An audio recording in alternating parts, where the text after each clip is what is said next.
né? Me corrija se eu errar aí, Jussara. De Minas Gerais. De Minas Gerais, olha, eu já comecei. E, bom, o maior currículo da Jussara é mãe do Dudu.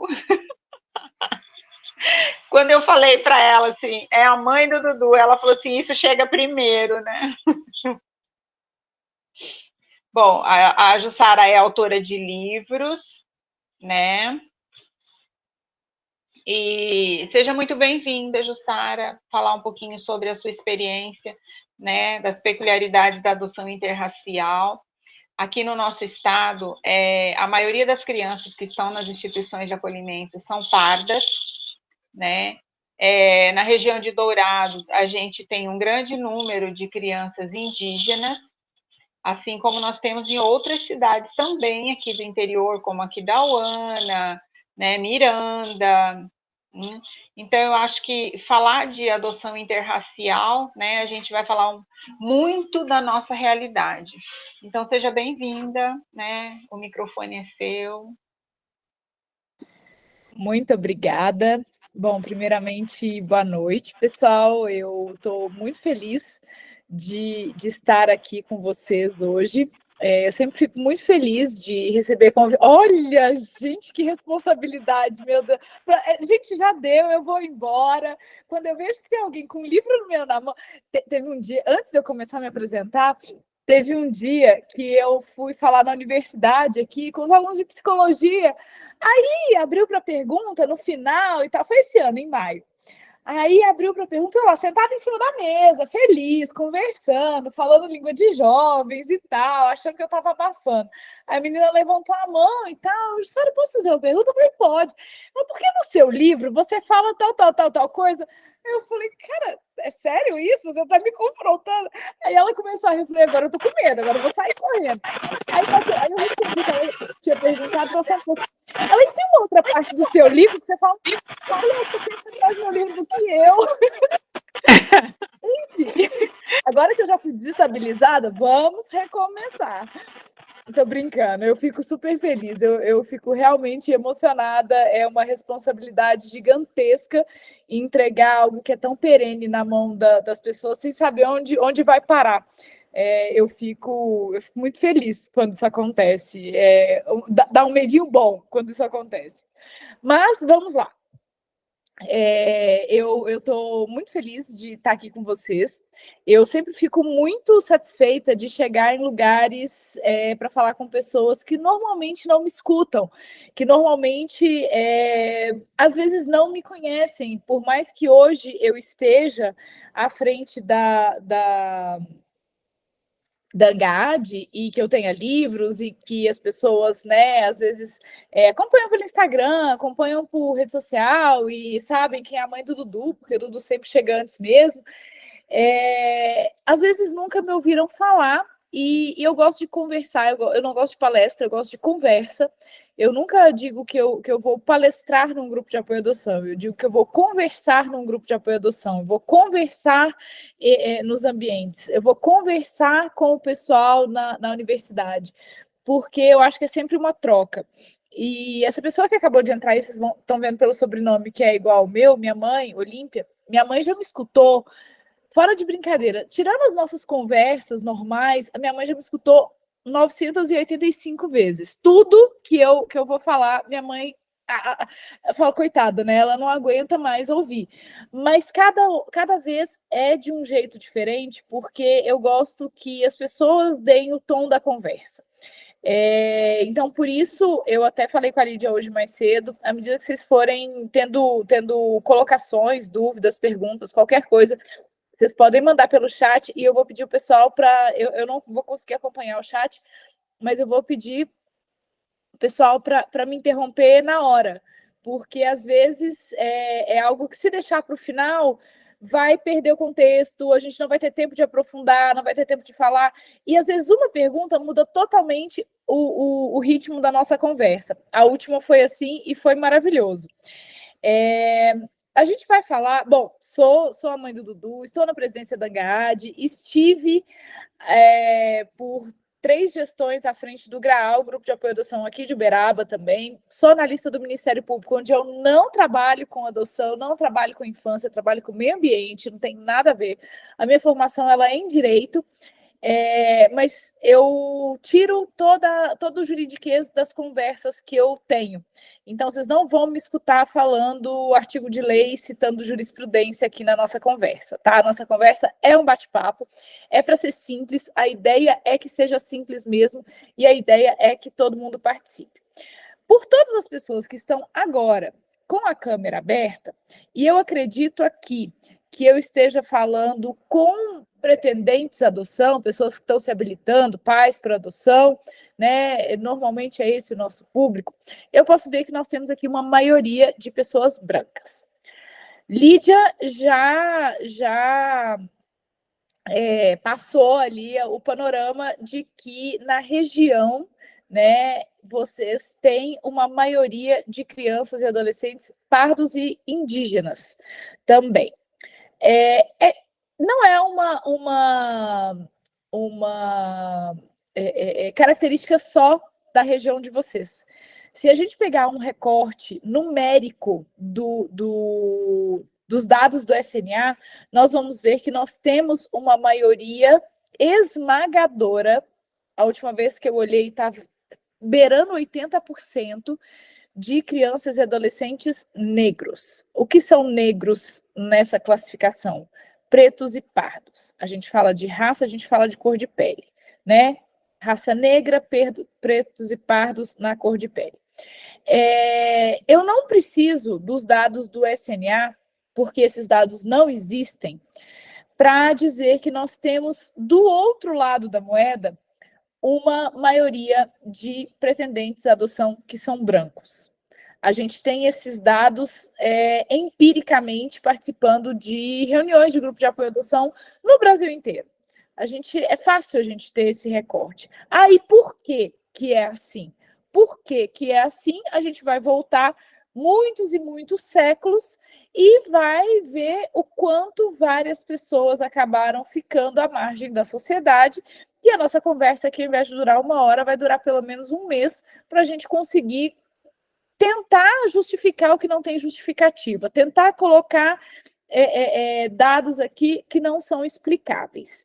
Então, é assim, e nós vamos fazer igual criança, é assim porque é assim e pronto. Né? Nós estamos só partindo dos dados. Hoje nós não vamos analisar por que esses dados existem, nós vamos só partir deles. Beleza. O que a gente mais escuta, especialmente com... O que acontece, né? O que acontece na adoção? E aqui eu estou fazendo uma coisa que não é legal de fazer. Eu estou generalizando. A gente não generaliza. Eu vou generalizar só para o nosso papo fluir. A grande maioria dos pretendentes à adoção funciona assim. Teve alguma perda gestacional ou alguma dificuldade para engravidar, ou perdeu algum filho biológico, teve alguma doença, alguma morte, algum acidente, algo assim. Ou então tem ali um caso de infertilidade não identificado de um, de outro, uma questão de saúde, algo assim. E aí demora um tempinho, que às vezes é um tempão, para amadurecer a ideia da adoção. A adoção ela vem para muita gente como a última opção. Disse muita gente, eu não disse todo mundo. Mas ela vem depois de uma série de outras coisas. Está errado? Eu estou julgando? Não, eu estou fazendo uma constatação. Isso é o que acontece. Tá, beleza. Aí a pessoa ficou ali sei lá, vou chutar aqui, uns 3, 4 anos. Aí passou mais uns 2 anos pensando sobre adoção, conversando, que é o certo, né, gente? Pelo menos amadurecer antes e tal, é o certo. Tá ok, tá certinho, é isso mesmo.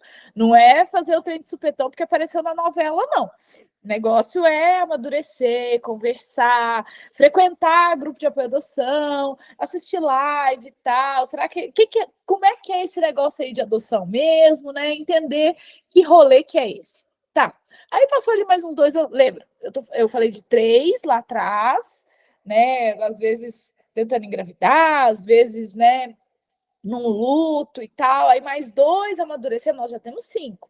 matemática infantil aplicada, mas temos 5. Aí a pessoa resolve se habilitar para adoção.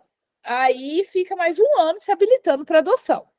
Todo aquele processo de leva documento, entrevista, não sei o quê, tal. Vou adivinhar que aí também o processo é demorado porque falta profissional na vara da infância para fazer os estudos psicossociais, porque tem pouco profissional para atender. É assim no Brasil inteiro, tá, gente?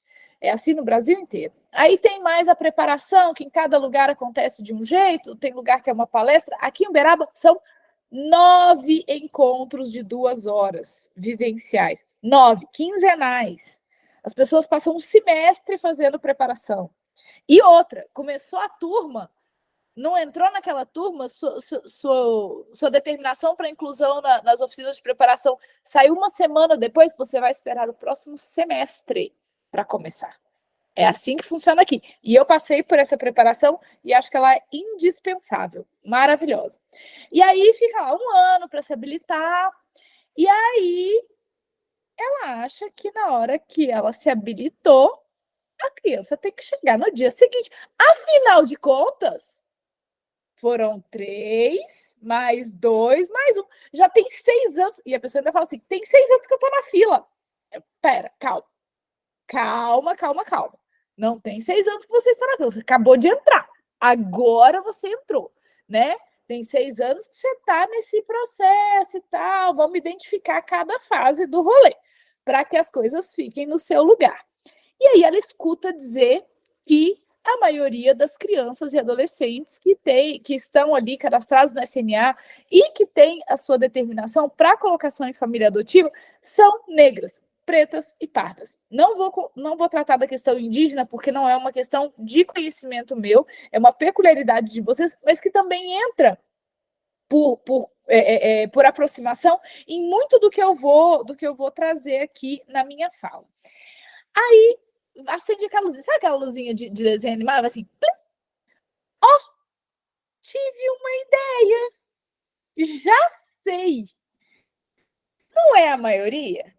Eu não tô querendo. Todo mundo é igual mesmo. Nós somos todos humanos. Somos todos iguais. Filho é filho. Eu não vejo cor. O amor não tem cor. A vida não tem cor. Meu coração não tem cor.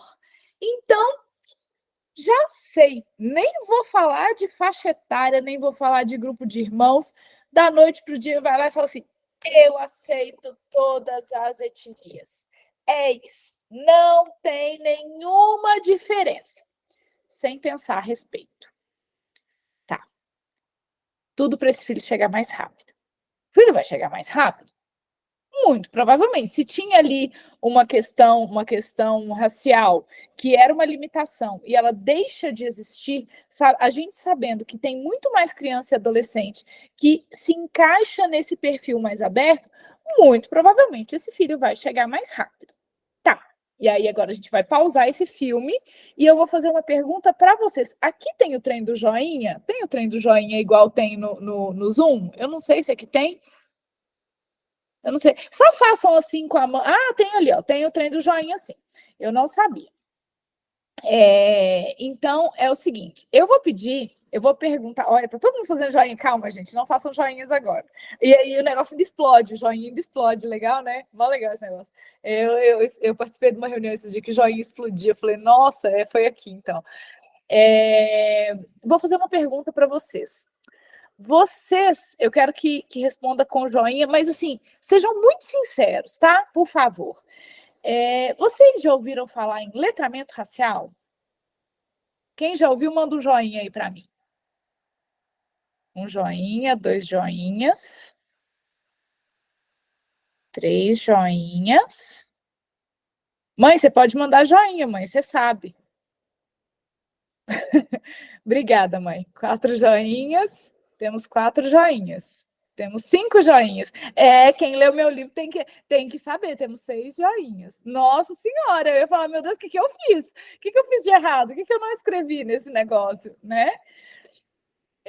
Bom, contei aqui 6 joinhas. Eu tô contando 6 joinhas de 1, 2, 3, 4, 5, 6, 7, 8, 9, 10, 11, 12, 13, 14, 15, 16, 17, 18, 19, 20, 21, 22, 21, porque eu não contei eu.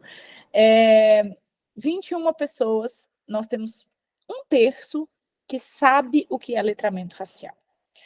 Como é que nós vamos nos abrir para uma adoção interracial? E eu quero também fazer um outro recorte, dizer de qual local eu falo.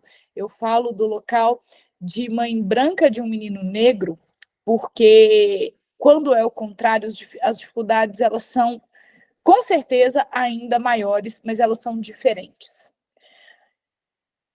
Quando nós, brancos, nos abrimos para uma adoção interracial, nós estamos aceitando sermos pais e mães de crianças que são negras. E quando eu digo negro, a gente não pode ter medo de falar negro. Não tem nada de errado em falar negro. Não tem nada de errado em falar preto. Não tem nada de errado em falar pardo. A gente só está dando nome às coisas. Quanto menos a gente dá nome, os nomes certos, mais tabu a gente cria em cima disso. Então, a primeira coisa que eu vou pedir para vocês é não tenham medo de falar. Não tenham medo. E não se assustem com a tranquilidade que eu falo negro, preto, eu falo isso o tempo todo. E eu não falo isso aqui, eu falo isso na vida, eu falo isso com meu filho, eu falo isso na rua, eu falo isso no supermercado, eu falo isso em todos os lugares, porque é assim que a gente muda o mundo. É assim que a gente vai desconstruindo tabus. Bom, como é que nós, pessoas brancas, em sua grande maioria, moreninho, o tal do cara, o tal do moreninho, meu filho não pode escutar o tal do moreninho. Ele foi me contar assim, mamãe, porque fulana falou não sei o que de moreninho. Eu olhei para ele, se fosse você lá, hein, mamãe, você ia já falar que não pode. Pois é, meu filho, eu ia já falar que não pode. Vamos falar sobre essa história aí do moreninho, nem é tão negro assim, né? Não, mas nem é tão negro assim e tal, não é sim, é sim. E a gente precisa reconhecer que porque se a gente não reconhece que a gente só reforça uma estrutura que vai a cada dia ficando mais forte de um racismo que é velado, de um racismo que não é dito, de um racismo que fica nas entrelinhas e por isso é tão difícil de ser combatido, né? Então, como que nós, futuros ou já pais brancos de crianças negras, vamos nos abrir para uma adoção interracial sem ter conhecimento da luta que vai começar dentro da nossa casa a partir do momento que nós deixarmos de ser, que eu deixo de ser a Jussara para ser a mãe do Dudu, que eu deixo de ser só uma mulher branca, que eu deixo de ser uma mulher branca para me tornar uma mulher branca, mãe de um menino negro. Eu não me torno negra. E isso é importante. E para eu entender isso tudo, porque tem o escudo, né? Chama fragilidade branca isso aí. Aquele escudo assim, imagina, mas eu até tenho um filho negro. Se eu tenho um filho negro, então eu estou blindada. Eu não estou blindada. Pelo contrário, eu estou ali no front. Eu sou muito mais responsável. E antes, eu não tive, tá, gente? Eu não tive o meu processo de letramento racial antes da chegada do meu filho. O que eu falo para vocês hoje é o que eu gostaria de ter escutado. Eu gostaria muito de ter escutado alguém falando isso para mim. Antes de falar que você aceita qualquer etnia, vai entender o que significa isso. Vai entender, por exemplo, e aqui, eu não sei, alguém já me ouviu falar em alguma outra reunião sobre isso? Ou alguma palestra, alguma coisa? Nada, né? Ninguém. Tá, porque às vezes ia ficar até parecendo que eu estava resumindo, mas é porque realmente, como a gente tem 1 hora e eu quero que vocês tenham tempo de intervir também, eu talvez dê uma resumida na forma, na profundidade, para a gente conseguir tratar de mais coisas. A gente precisa entender que o nosso filho vai ser chamado de moreninho, mas que ele também vai ser chamado de macaco. Vocês estão preparados para isso? O que vocês vão fazer? Fazer igual uns amigos falaram hoje, porque eu estou acompanhando de perto o caso de uma amiga que depois de adotar, engravidou, e ela está passando por muito perrengue, das pessoas falarem, ai, eu sabia, agora que você adotou, eu sabia que você ia engravidar, agora você vai ter o seu de verdade. E aí eu estou gerenciando todo esse rolê, aí uns amigos hoje no grupo falam, ai, briga, xinga, não sei o quê, manda merda. A gente é muito mais do que isso. Se a pessoa vem chamar o nosso filho de moreninho, também é uma violência, porque está negando o que ele é. Mas especialmente se vem chamar o nosso filho de macaco, a gente pode ali brigar na hora, mas é mais do que isso. É mais do que isso. A gente precisa ter argumentos para combater e quebrar o que acontece. E a gente só vai ter esses argumentos na hora que a gente começar a estudar, na hora que a gente for passar pelo nosso processo de letramento racial. A gente só consegue entregar para quem? Para o nosso filho em primeiro lugar. Para a sociedade depois, para a escola, para os amigos, para os vizinhos, para o ambiente de trabalho, qualquer lugar depois. Mas para o nosso filho, aí como é que eu faço para dar segurança para o meu filho, para fortalecer a autoestima do meu filho? Primeira coisa é você entender e se entender o seu papel nesse rolê todo, e entender a sua responsabilidade nisso tudo e estar fortalecido para a luta. Sem estar fortalecido para a luta, você não consegue entregar nada. Nada, nada, nada, zero.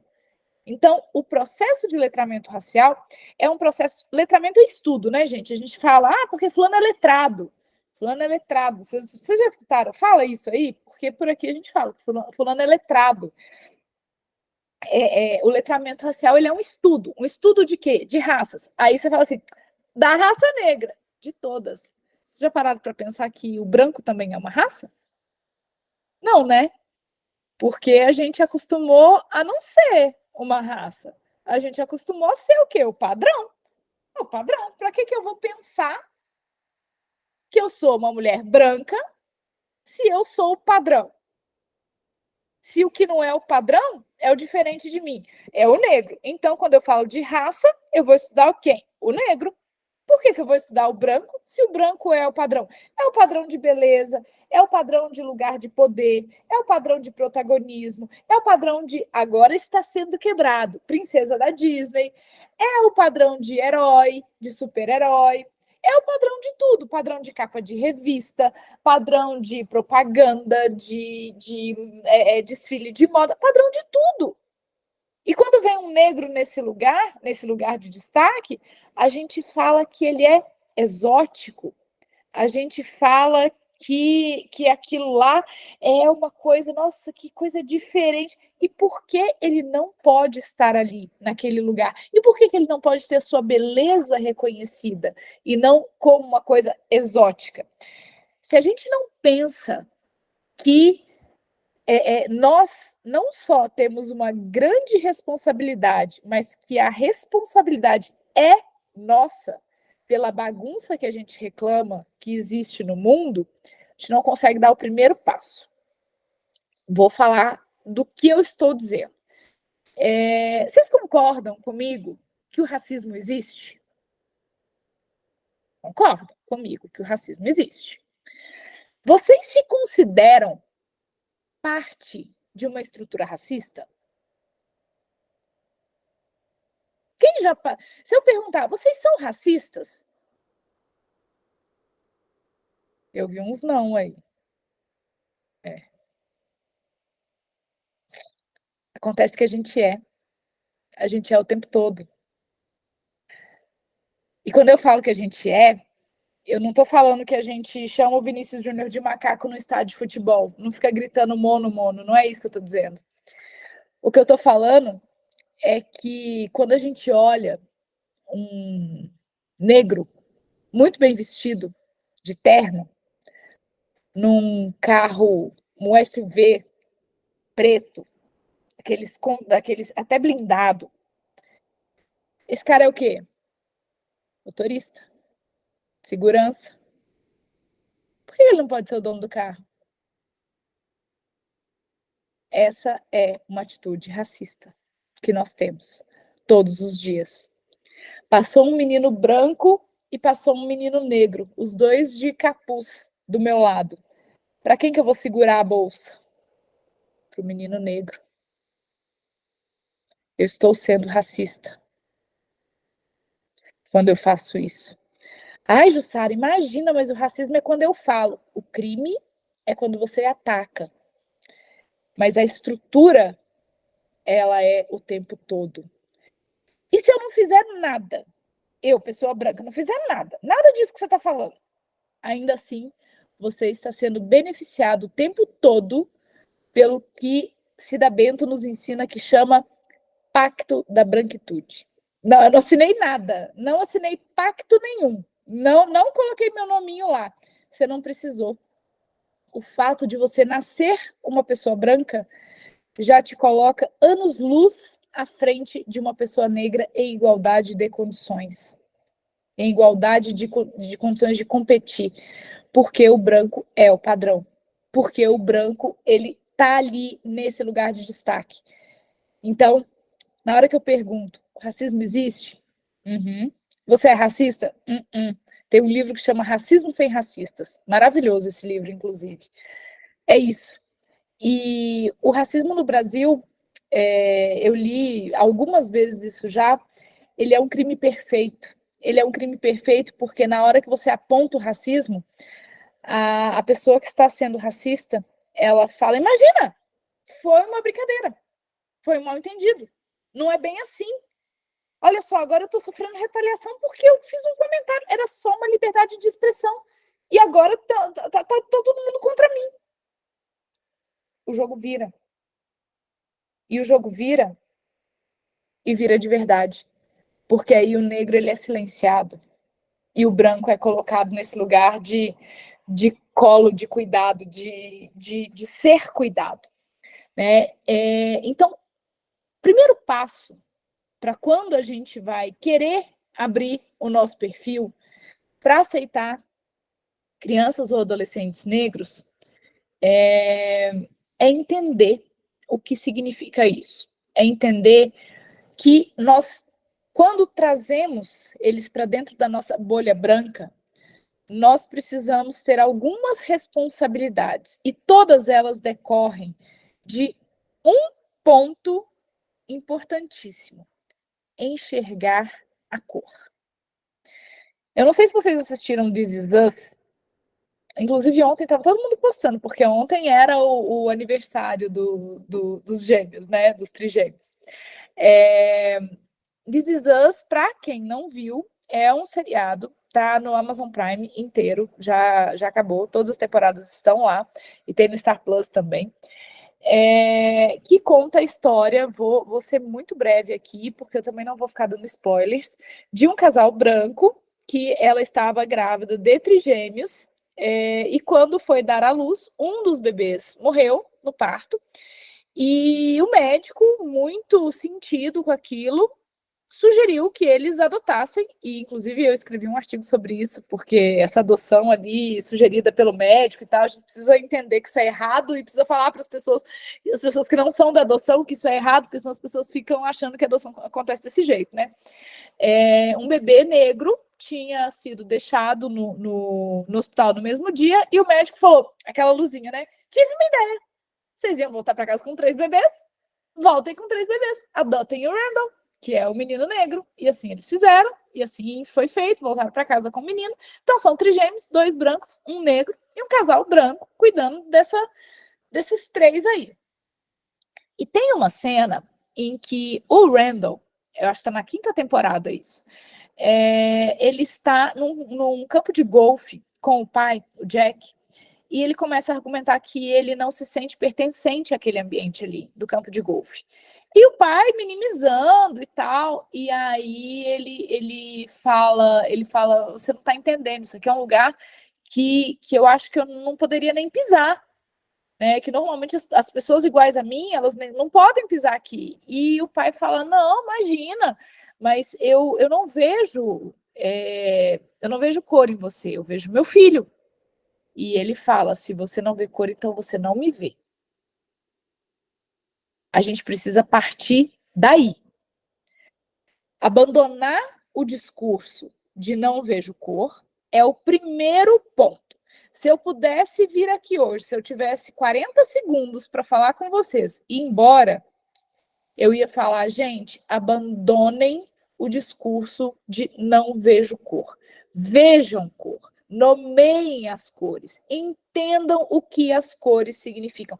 Esse é o único ponto de partida possível para que a gente realmente consiga fazer uma adoção interracial ser bem-sucedida na formação desse ser humano, desse cidadão que a gente está entregando aí para o mundo, que são os nossos filhos. E falo por quê. Se a gente não enxerga cor, a gente vai, primeiro, minimizar as questões que acontecerem com eles e que vão acontecer diariamente, não é se acontecer. Será que o meu filho vai sofrer racismo? Não, não é se, é quando. Ele vai. Ponto. E ele estando inserido em uma bolha branca, que aqui eu estou falando da adoção interracial, né? A maioria dos adotantes vivem ali numa bolha muito branca, ele vai sofrer mais ainda. Então, sim, ele vai. Se eu não enxergo a cor do meu filho, eu não vou dar atenção para que ele tenha referências nas quais ele possa se inspirar, seja no mundo da fantasia, seja na vida real. Eu só vou dar referências brancas para ele. Eu só vou... eu não vou me preocupar que ele saiba, por exemplo, que eu li hoje, que eu não sabia, que o home office ele só existe hoje, graças, né, bendita, a uma mulher negra, que foi quem desenvolveu o sistema disso daqui que a gente está tendo, de videoconferência. Então, se a gente está aqui hoje, também é graças a uma mulher negra. E quando eles não têm essa referência, quando isso é apagado, eles não imaginam que eles também podem ser, porque só os brancos são a referência que eles têm de que podem chegar ali. Então, a gente já falou. E aí, eu ainda parto para um outro ponto importantíssimo. Eu começo a branquear meu filho. Eu começo a branquear ele nas referências, nos objetivos, na forma de se vestir, na forma de falar, nos cabelos, em tudo. Eu começo a não dar importância para que ele entenda sobre a própria ancestralidade, para que ele não entenda, né? Eu não me preocupo que ele compreenda como realmente aconteceu a história do Brasil, no que a gente dentro do que a gente sabe sobre a escravidão, especialmente sobre a abolição, a luta pela abolição, e o que significou de verdade aquele 13 de maio, que foi uma catástrofe. Eles endeusam uma princesa branca, uma branca salvadora, que de boa não teve nada na vida deles, muito pelo contrário. Eles crescem sem essas referências das grandes personalidades negras que fizeram realmente a diferença no mundo, em quem eles podem realmente se inspirar. E aí, eu também minimizo tudo o que ele vai passar na vida. Se ele chega para mim falando que foi chamado de moreninho, não, mas você é moreninho mesmo. Ele não é, porque o moreninho ele foi uma ofensa. Ele não foi, ele foi diminuindo. Ele foi uma forma de não enxergar. E se eu não enxergo, eu não dou o tratamento devido, né? O tratamento que precisa ser dado. E eu não estou falando aqui de tratamento discriminatório. Estou falando de tratamento humano, mas considerando tudo o que ele representa. Tudo o que ele representa. A gente precisa valorizar essa autoestima. A gente precisa fortalecer isso nos nossos filhos. Se nós mesmos... Gente, eu já li tanto relato de filhos, de relações interraciais, até biológicos mesmo, e também filhos adotivos, falando o quanto Os pais que não eram letrados racialmente contribuíram para a perda da autoestima e da autoconfiança deles. Colocavam eles como inferiores. Tentavam ali alisar o cabelo e isso ficava uma marca gigantesca. Mandavam raspar o cabelo porque senão eles não iam ser bem aceitos.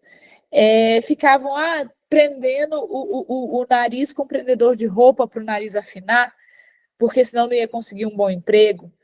Ficava, prende esse cabelo, corta esse cabelo, sendo que aquilo lá faz parte da personalidade dele. Por que ninguém fala para mim, para eu cortar o meu cabelo? Por que eu posso ter cabelo de tudo quanto é cor? E que ninguém vai falar nada?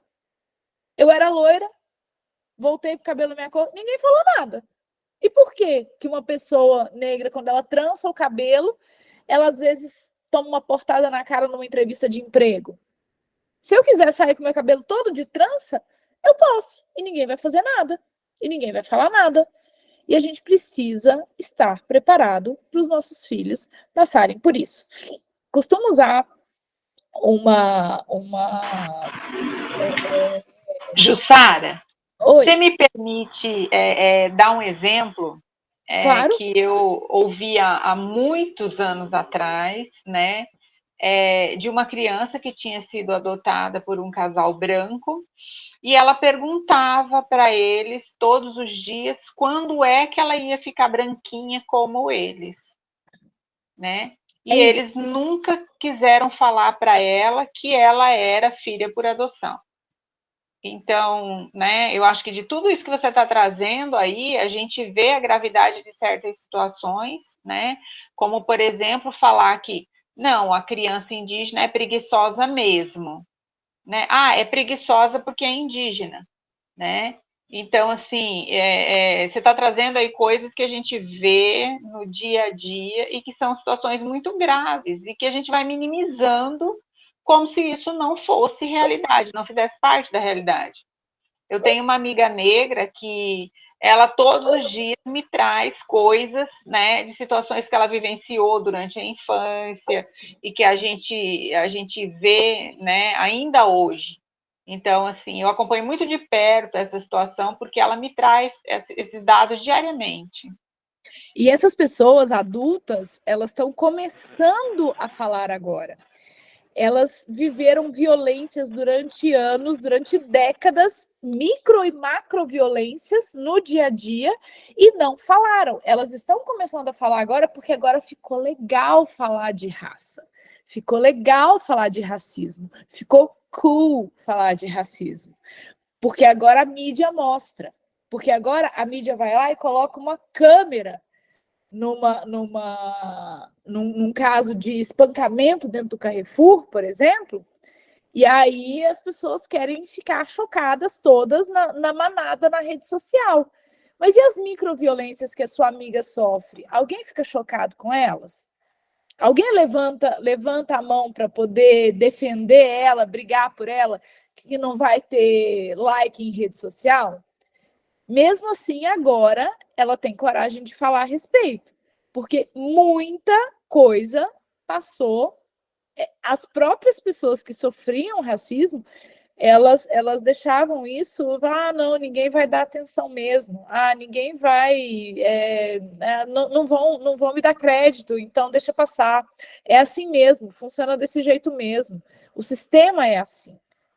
O sistema é assim, mas o sistema está errado. O sistema está muito errado. E a gente tem que mudar o sistema. Está nas nossas mãos mudar esse sistema, né? Uma figura que eu gosto muito de usar, e isso, só pegando um gancho, isso que a Lídia trouxe, isso é extremamente importante, porque junta duas coisas. A primeira delas é a verdade dentro da adoção. Né? A verdade dentro da adoção, eu sei que não é o tema da nossa conversa de hoje, mas eu acho que ele sempre cabe, a gente sempre é muito importante falar sobre isso, não ter um dia da verdade. A verdade ser uma constante todos os dias. Falar sobre adoção no pequenininho, não ter um dia, hoje nós vamos sentar e conversar sobre tal. Né? As pessoas perguntam para mim, às vezes, Dudu chegou com 8 meses. Com quanto tempo, quantos anos ele tinha quando você contou para ele que ele era adotado? 8 meses. No dia que eu conheci ele, eu falei no ouvido dele, eu falei, eu vou ser... Ele tinha 8 meses. Eu não sei como eu vou fazer isso. Eu tô com um baita de um medo, mas eu vou ser sua mãe. Você vai ser meu filho, a gente vai fazer dar certo. E desde o dia 0, ele escuta que ele é adotado, que ele foi adotado. E é desde o dia 0, todos os dias, inserindo isso na vida, com filminhos, com livros, com histórias, com participação em grupo de apoio, isso se torna normal. E, gente, a adoção interracial, essa não tem como, ela é gritada. Então, se quando se parece ali, né, e outra violência, essa minha amiga que eu contei a história para vocês, ainda tem uma outra violência que ela sofre, porque o filho dela, adotivo, parece com o marido dela. E aí as pessoas falam, nossa, mas você deu sorte demais, porque ele é a cara do Samuel. É a cara do Samuel. Deu sorte por quê? Você nem vai precisar falar para ele que ele foi adotado. Como assim? Como assim? Como que a gente vai negar uma peça da vida da pessoa? Como que a gente vai tirar e jogar fora? Deu. Viveu tudo que tinha para viver ali atrás. Agora a gente está começando de novo. Não, gente, não é assim. Tem uma história ali, é uma história da adoção e é uma história que vem com ancestralidade da raça mesmo, da cor de pele mesmo. Né? E para a gente falar com eles de adoção, tem os livrinhos, para a gente falar com eles de cor de pele também tem livrinho, história. Tem um livro, gente, eu amo. Eu falo desse livro assim, eu acho que eles deviam me pagar para eu fazer propaganda do livro. Eu não recebo nada, tá? É um livro infantil que chama A Cor de Coraline. A Cor de Coraline, assim, se eu tivesse que escolher um livro para gente falar sobre cor de pele com criança e com adultos, porque eu uso muito para falar com adultos, é A Cor de Coraline. Se eu perguntar para vocês e para a maioria das pessoas, se eu pedir, falar assim, quem aqui? Vamos ver aqui. Caroline, me empresta um lápis cor de pele? Você sabe do que eu estou falando, não sabe? É um begezinho, não é? Pois é. Ele é a cor da pele do meu filho? Não é. E por que cor de pele? Pele de quem? Cara pálida. E aí o livro traz essa reflexão, né? Ele faz um caminho para tratar sobre isso que é muito legal e que a gente trata isso com crianças, mas que a gente também pode tratar disso com adultos. Eu acho que esse é um caminho muito legal para a gente conversar com crianças a respeito. Eu vou abrir para o Cleverson falar. Estava dizendo sobre a gente usar filminhos e tal para poder falar com crianças sobre adoção. Não é sobre cor de pele agora, mas vocês já pararam para pensar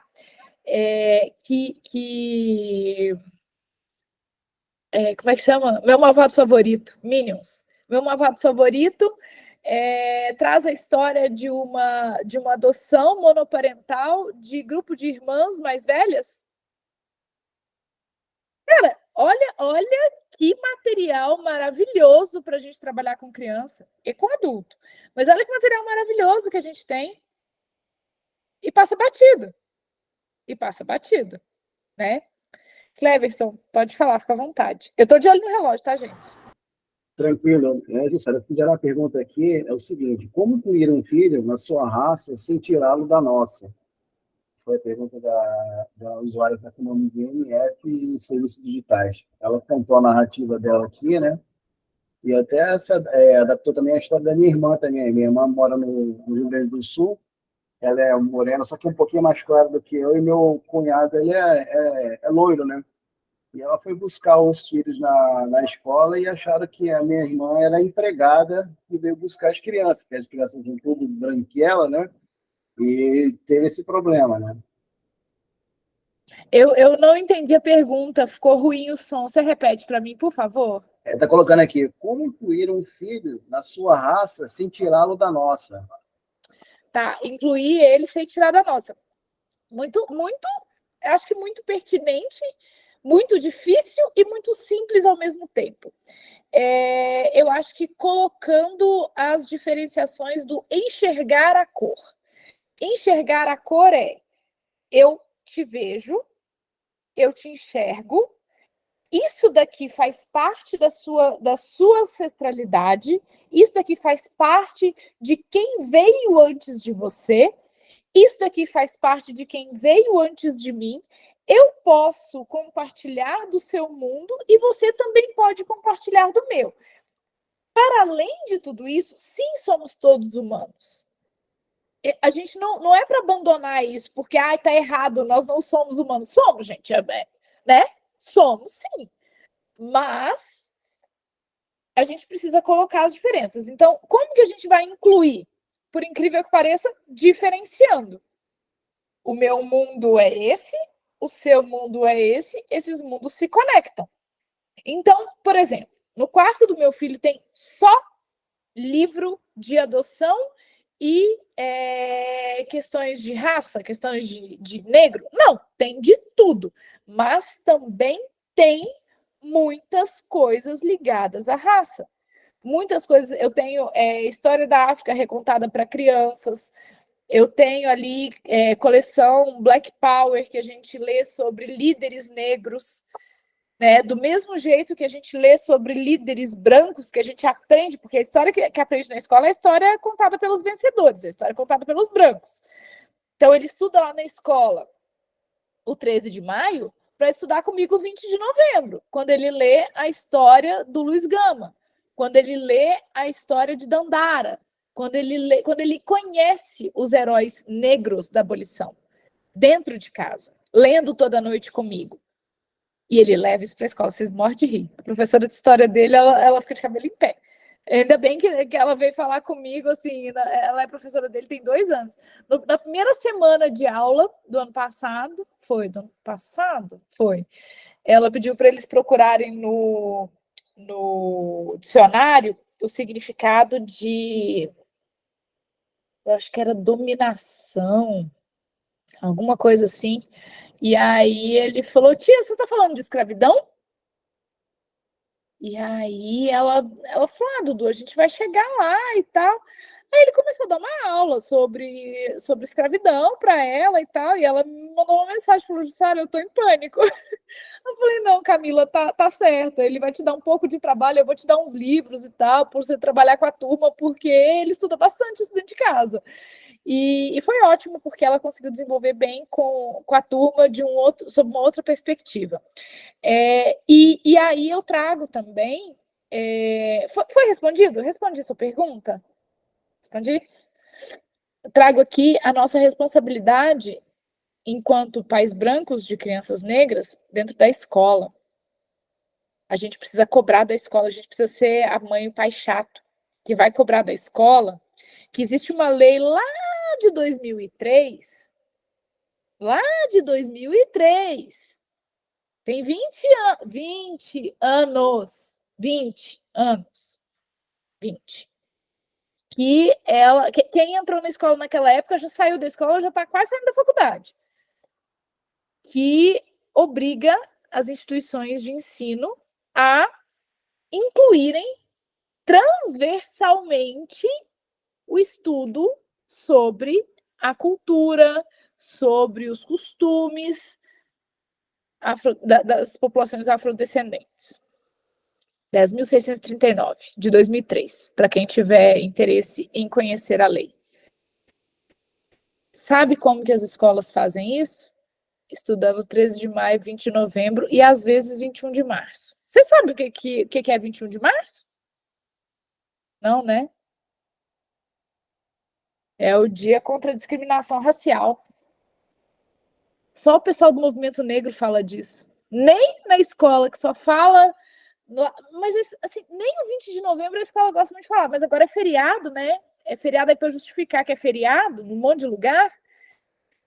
Aí eles têm que falar por que é feriado no 20 de novembro. Porque senão não falaria também. Mas o 13 de maio, sim. E aí, o que eles ensinam dentro de sala de aula, falando que estão cumprindo a lei? Que no dia 13 de maio de 1888, inclusive, eu fiquei sabendo, gente, uma pessoa foi ler meu livro, que horror, passou uma data errada, passou 1988, na página 64 tá errado, então já pode riscar e colocar 1888, tá? Eu tô em choque, porque me contaram isso ontem e passou batido de 3 pessoas que leram, ok. E aí eles vão aprender na escola que não, né? Estamos estudando aqui sobre o negro. Estamos estudando um 13 de maio, um dia no qual uma princesa branca foi lá muito bondosamente e libertou todo mundo. Libertou quem de quê? Colocou todo mundo à margem da sociedade ali para dar lugar para os imigrantes, liberar espaço para os imigrantes chegarem. Para quê? Para branquear a população. Vai lá, reproduz, branqueia esse povo. A gente não quer mais saber do negro. A gente quer que eles acabem. Essa foi a mensagem. E o que nós vamos fazer nesses negros? Tirar eles das fazendas, tirar eles de onde eles estão, das plantações, dos engenhos, da mineração, de tudo. E colocar eles onde? Sei lá. Marginalização. Subemprego, falta de condição de moradia, o que reflete hoje no racismo estrutural que a gente tem, que faz com que... Aí eu vou contar uma historinha para vocês, antes da gente já ir caminhando para o final, para não passar do horário. Vou pedir que vocês imaginem uma cena. E vou pedir que vocês imaginem que o filho de vocês é um dos meninos da cena. O filho de vocês é o menino negro, tá bom? Eu tenho 2 meninos negros de 16 anos. Todos 2 estão de calça jeans, camiseta preta, tênis, e eles não se conhecem. Eles vão numa lojas americanas dentro de um shopping, entram, um deles compra ali umas guloseimas para ir para o cinema, e vai levar os negócios para comer no cinema, e o outro finge que está olhando as coisas e tal, passa a mão ali num chocolate, enfia no bolso e sai sem pagar. Nós temos um menino negro e um menino branco. Aí, segurança do shopping, fala, olha, avisaram lá nas Americanas que um menino de mais ou menos 16 anos, vestindo calça jeans e camiseta preta, furtou produtos comestíveis lá da loja. Vai atrás desse menino e detém ele. O segurança do shopping está andando no corredor, dá de cara com o menino negro, com uma sacolinha das lojas americanas, com comida no bolso, Mas antes disso, ele passou pelo menino branco, que tinha exatamente a mesma descrição, calça jeans, camiseta preta. Ele passa pelo menino branco. Ele para o menino negro. Ou vocês têm alguma dúvida de que isso ia acontecer? Vocês acham que ele ia parar o menino branco? Ele para esse menino branco, esse menino negro. Ele detém esse menino negro. Ele chama a polícia para esse menino negro. Ele bate nesse menino negro. Antes que o menino possa mostrar a nota fiscal. Porque ele não tem o direito, sendo negro, de pegar a nota fiscal e fazer o que eu faço todos os dias, que é a nota fiscal do supermercado, a nota fiscal das lojas americanas, a nota fiscal da vendinha que eu fui, eu pego, amasso e jogo no primeiro lixo que eu vejo, para eu não ficar carregando. Ele não pode fazer isso. Porque se ele fizer isso e for detido, ele vai preso antes dele explicar o que ele está fazendo, antes dele conseguir provar o que ele está fazendo. Antes dele conseguir dizer que... E às vezes ele não consegue, porque ele não tem um documento para isso. E pode ser que ele esteja sem o documento de identidade dele. E aí vai ser pior ainda. Só que se o menino branco tiver sem o documento de identidade dele... Ah, não, peraí, então vamos ver aqui, lá no sistema da identificação, não sei o que e tal. o menino negro, antes de poder falar, ele vai apanhar. Antes de poder falar, ele vai ser preso. Porque a cor sempre chega primeiro. E não pensem que, sendo vocês pessoas brancas, vocês vão blindar os filhos de vocês. Eu sempre repito isso, eu escrevo isso, eu falo isso direto. Eu ouvi uma vez a Glória Maria falando no Roda Viva, exatamente desse jeito, nessa entonação. Nada blinda preto de racismo. Nada. Vocês não vão blindar.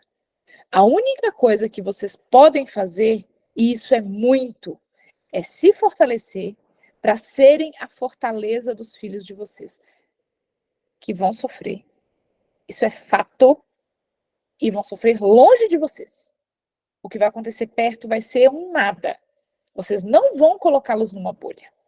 Vai acontecer muito com eles o tempo todo.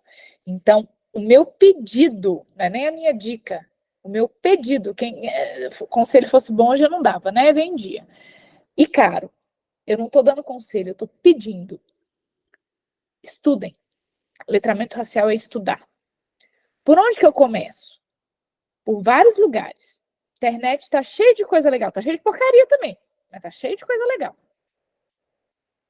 Eu comecei pelo livro do Lázaro Ramos, Na Minha Pele. Parece bobeirinha, né? Nossa, tanto de coisa profunda, você começando por um livrinho de ator. Sim, ele mudou minha vida. E mudou a vida de militantes grandes do antirracismo que eu conheço. Então, assim, eu não faço merchan do meu livro, dos meus livros. Porque eu acho que eu estou muito no processo. Óbvio, faço com maior dedicação, maior carinho do mundo e tenho um conteúdo muito, muito grande, muito denso. Mas, se eu pudesse dar uma dica, Lázaro Ramos, Na Minha Pele. E faço um último pedido. Vocês já ouviram falar em teste do pescoço? Não? Ninguém. Teste do pescoço. Teste do pescoço é o seguinte: escolham um lugar. Pode ser só um. Amanhã, porque hoje... Não, sextou, hoje é sexta. Hoje, vocês que vão para balada hoje, sexta-feira, sextou. Estou vendo um monte de gente rindo aí, que ainda vai sextar. Eu estou botando o pé no sextou de vocês. Que aqui para a gente é 9, mas para vocês é 8 horas agora. Dá tempo de sextar muito ainda. Na hora que vocês forem sextar ou sabadar, escolham um lugar onde vocês estiverem. Pode ser um restaurante, um supermercado, um shopping, uma loja, uma lanchonete, qualquer lugar. Parem e olhem para um lado, olhem para o outro e reparem quantas pessoas negras tem nesse ambiente. A partir dessa primeira constatação, qual é o lugar que essas pessoas estão ocupando? Elas estão como consumidoras ou elas estão trabalhando? E se elas estiverem trabalhando, elas estão em cargo, em posição de chefia ou elas estão em posição subalterna? Eu sei que enquanto eu fui falando, vocês foram puxando coisas na memória.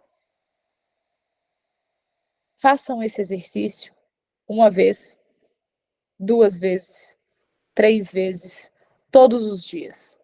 E lembrem que o filho de vocês vai ser essa minoria, que apesar de ser uma maioria numérica no Brasil, vai ser uma minoria na ocupação de lugares de protagonismo. E ele só vai mudar isso se vocês trabalharem para fortalecê-lo dentro do que ele é, não para que ele se branqueie para poder ascender socialmente, para que ele aceite e entenda que ele pode ascender socialmente sendo exatamente quem ele é. Esse é o meu pedido. Se eu puder sair daqui hoje com vocês tendo compreendido a importância do teste do pescoço, vai ter valido a pena essa 1 hora que a gente ficou conversando aqui. Eu me coloco inteiramente à disposição para quem tiver alguma dúvida, alguma colocação, tanto aqui quanto depois. O pessoal tem meu contato, meu Instagram também, Jussara Marra, _, pode me chamar por lá também.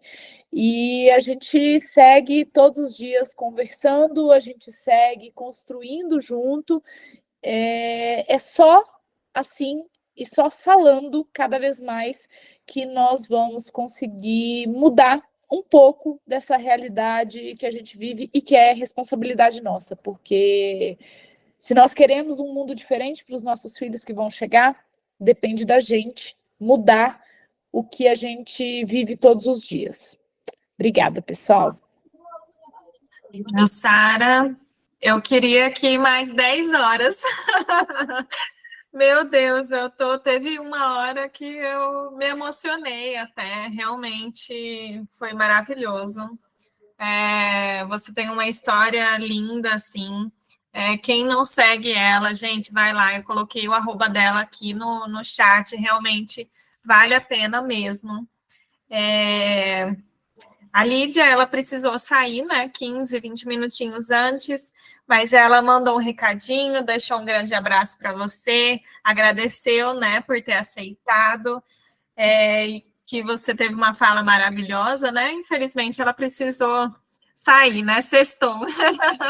Sextou, eu entendo, gente. Sextou Ai, complicado, tadinha, era aniversário da nora dela. Ela tinha avisado, Realmente foi muito bom.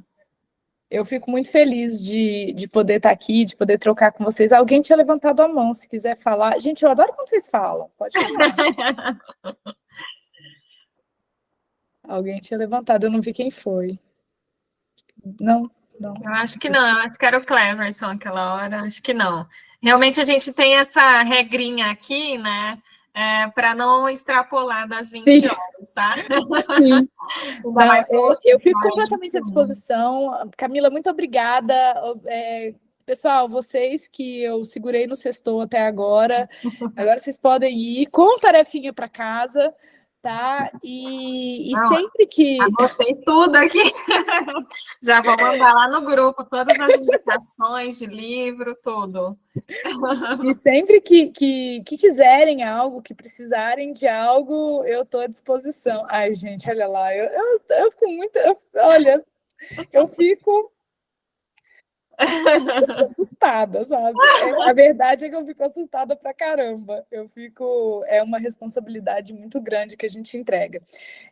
Eu tenho escrito agora, eu falo que o livro ele é uma coisa muito perene, né? É uma coisa muito sólida. Se você se arrependeu, se você errou, igual passou uma data errada,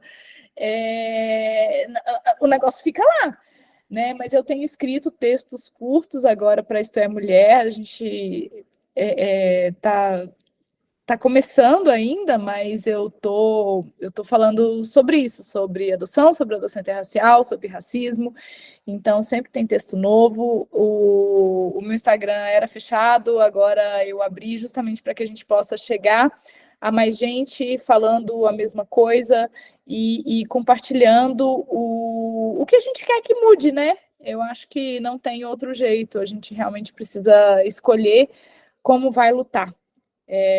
Eu li esses dias e me marcou muito que nem todo mundo guerreia gritando. Me marcou tanto que eu tatuei a frase, né, mãe? Hoje... o nosso guerrear, ele é aqui, ele é nas nossas conversas e ele é na fila do supermercado, como eu costumo dizer. Todos os dias a gente muda o mundo e a gente não precisa gritar para isso. Fica aqui o meu abraço para todos vocês, precisando de mim, querendo conversar mais, estamos à disposição. Obrigada, Jussara. Dona Olímpia, obrigada por ter participado também. Kelly, Cleverson, todo mundo. Gente, obrigada, viu? Tenha uma boa noite, ótima sexta-feira. E é isso, gente. Brigadão. Beijo, Jussara. Obrigada. Tchau, tchau. Tchau, tchau.